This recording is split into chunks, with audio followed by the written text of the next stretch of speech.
So you think you've walked the halls of Bly Manor? You probably feel like you know its residents. But what if I told you that the house was far, far more crowded than you ever imagined?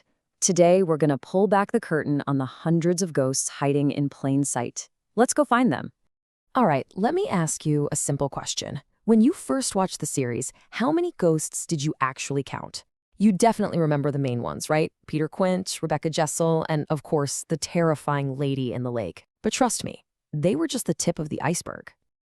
Get ready for this. The official number of hidden ghosts throughout this series is a staggering 134. Yeah, you heard me right.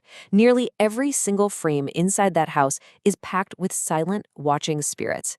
They are this constant oppressive presence, and I promise you, once you start looking for them, you can't unsee them. All right, so before we can even get into who these spirits are, we have to know where to find them. And the show's creators were absolute masters at this. They tucked them into the background, in doorways, in reflections, deep in the shadows, just silently observing every single moment of the story. Let's start with this guy. From the very moment Dani sets foot in Bly Manor, the plague doctor is there. He's this tall, beaked figure just lurking at the top of the stairs, and if you look really closely, he even subtly moves his head to watch her. He's one of the most frequent watchers, popping up in mirrors, by the fireplace, you name it. And then there's this moment of pure nightmare fuel. When Dani goes down to the basement, she passes this creepy pile of old dolls. As she turns to leave, this one figure, the doll face ghost, slowly sits up in the darkness. It is such a fast, blink-and-you'll-miss-it scare, but man, does it set the tone for the entire series. You gotta keep your eyes peeled in the main hall. As a police officer leaves in episode 3, there's a World War II-era soldier just standing at attention in the background. His story is never really explained, but his stoic presence just hints at this whole other layer of history and tragedy tied to the manor. And finally, for this quick roundup, there's the vicar. He's another one of the Lady the Lake's earliest victims, and you can often spot his somber figure just watching from the side of the grand staircase or lurking in the upstairs bathroom. He's just this perpetual, mournful observer. So, we've seen where they are, but here's the crucial thing to understand. These aren't just random spooks thrown in for scares. Each one of them has a story, a specific reason they are trapped within the walls of Bly. So now, let's explore who these spirits actually are. This chart breaks it all down pretty clearly. The plague doctor? Killed when the manor was used as a plague quarantine. The doll-face ghost was actually a little boy, killed during one of the ladies' nightly patrols. The soldier was likely stationed at Bly during the war, and the vicar, he just had the horrible misfortune of being in the wrong place at the wrong time. Are you noticing a pattern here? They are all victims of one single central entity. But you know, the show's most devastating secret wasn't hiding in the background at all. It was right there in front of us the entire time. The kind, steadfast housekeeper, Hannah Grose, was dead the entire time. She was pushed into a well by a possessed Miles just moments before Dani's car even pulled up the driveway. And the way this is revealed is just brilliant. Hannah is in total denial, right?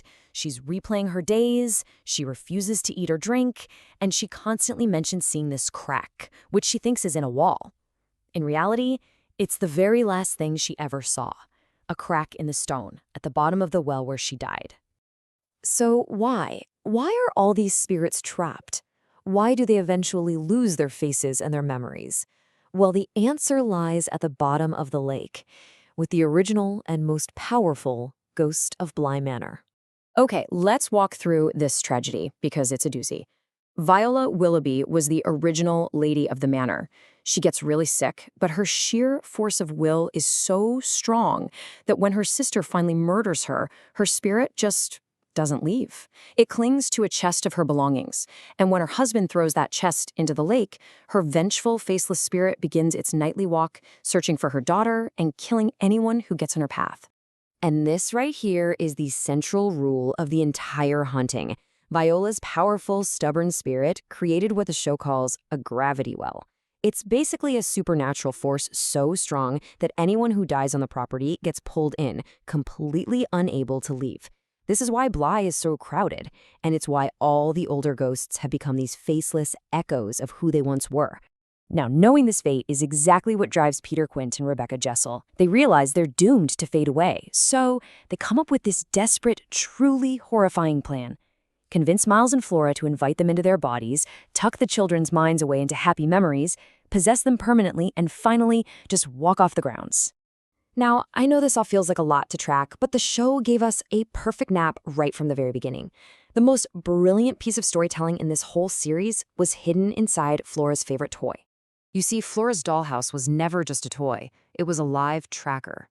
The dolls were these little talismans, each one representing a soul at Bly, living or dead. She would arrange them to mirror exactly where everyone was at any given moment, and it was all a desperate attempt to keep the living safe from the dead. And just look at this.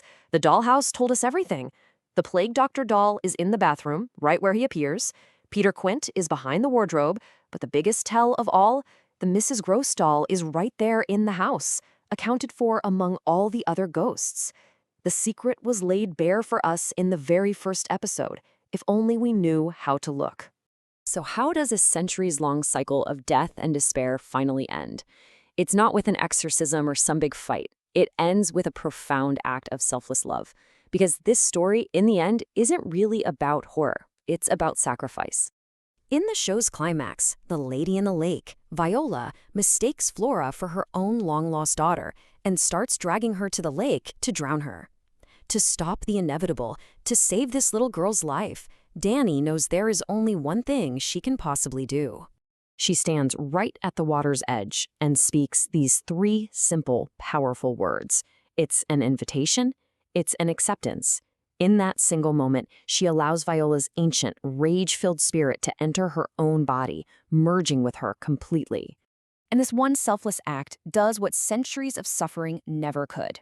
It breaks the curse. By accepting Viola, Dani shatters the gravity well. And just like that, all the trapped spirits, Hannah, Peter, Rebecca, the Plague Doctor, all 134 of them, are finally released. They are free to move on, and the Haunting of Bly Manor is, at last, over. Which really leaves us with one final thought. The series suggests that a ghost isn't just a lost soul. It can be guilt, like the ghost of Dani's fiancé, or an evil alter ego, like Henry's. But maybe, as we see when Jamie leaves the door ajar for Dani's spirit, a ghost can also be something else entirely, a wish. A wish for just one more moment with the person you love. And that's what makes this so much more than a ghost story. It's a love story.